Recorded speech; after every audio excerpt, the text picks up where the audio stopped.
এই দাবিটা করা কি অপরাধ কিনা?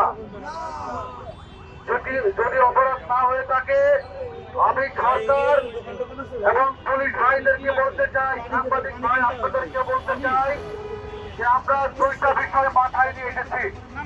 হয় আমাদেরকে চাকরি দিতে হবে, নয় গরিব করে মেরে ফেলা হবে। এটা ছাড়া আমাদের এই রাজপথ থেকে কেউ সরাতে পারবেন না। আরেকটি বিষয় বলতে চাই, এই বাংলাদেশে পশু পাখির জন্য বরাদ্দ করা হয়। আমরা যে 22 দিন যাবৎ ঢাকা বিশ্ববিদ্যালয়ের রাজভাস্কর প্রদেশে আন্দোলন করে যাচ্ছি।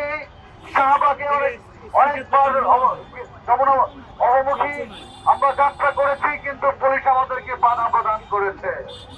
আমরা এটাকে বলতে চাই, শারীরিক ভাবে আমরা দুর্বল হতে পারি, মানসিক ভাবে কিন্তু দুর্বল নয়। সৃষ্টিকর্তা হয়তো আমাদেরকে একটা জিনিস দেন নাই, আর সবকিছুই আমাদেরকে দিয়েছেন। এই বিষয়টা মাথায় রাখবেন।